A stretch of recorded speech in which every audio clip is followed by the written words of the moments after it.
Mr. Steinman, when we say inequality and we add education to that, can you elaborate? Yes, I love it. It's one of my favorite topics. Yeah. You know, we're very fond of referring to education as the big equalizer. And we look at the small, relatively small number of people as a percentage of the total population that had the opportunity to go qualify themselves in some professional endeavor. And school children are, they starry-eyed, and they look at when somebody comes and addresses them, they always think lawyer, doctor, teacher, you know, these high professions, which again is not accurate. If we really want to use education as a tool, as an equalizer, it means that we have to provide relatively high quality education to every child in the same measure. Yes. Now that is easy to say. That is not so easy to accomplish. And at the end of the day, and you will understand that if you look at what conditions are in rural areas.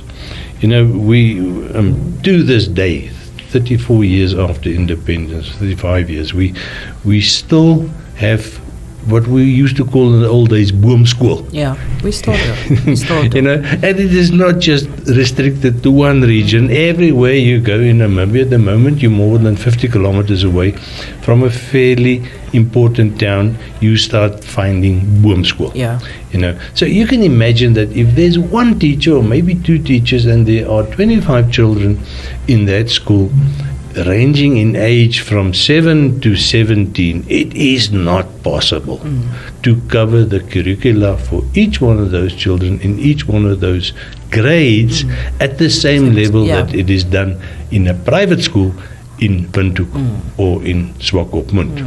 Now the reality is the parents of the learner in Windhoek who goes to a private school, they probably in the income bracket something between 40 and 60,000 a month, whereas the parents of the child who attend a boom school, either they don't have any income at all, their subsistence, or we're looking at maybe $2,000 or $3,000 a month. You know, can you see this vast disparity between the conditions from which the one child comes compared to what the other one has to endure? And this is possibly the most difficult problem that we will face in the next 20 or 30 years. That is to remove the inbuilt inequality in education. And that is an economic problem. Yeah. That is not an educational problem. It's very easy to put together a curriculum. It's very easy to put together a ministry. It's very difficult to to convey that information that must go to the child. Remember, you need a channel. Yeah, your teacher is important. Your infrastructure is important. Everything is important. The contents of the coursework is important. But you have to get it in a meaningful way for that child to absorb, and that meaningful way, it's not a glib statement. That is very difficult, and it's very expensive, or it tends to be very expensive. So unless we start taking education very seriously, far more serious than what we have done so far, you know, it's not good enough to say nobody's left behind. Do something to ensure that nobody is left behind. It is not good enough to say, we're going to build more schools and this and that. Make sure that your budget allows for building more schools at a specific rate. So many schools every year. If you engage bilateral partners, development partners, a large part or a previously agreed percentage of the bilateral funding that they provide must go to education in all its aspects.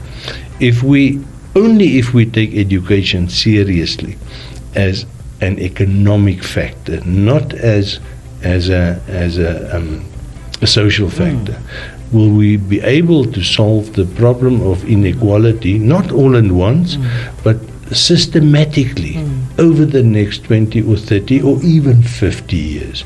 You know, we tend to think 50 years is a long time. It's two generations. You know, so but the whole problem is if you don't start fixing the problems now, in 50 years from now, you're still going to be stuck with exactly the same problems. You will not make a material difference.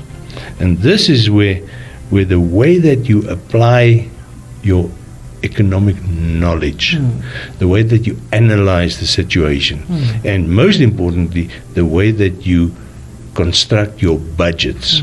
This is what will determine your prosperity in future. Of course. And on that one, let's quickly go for a short break.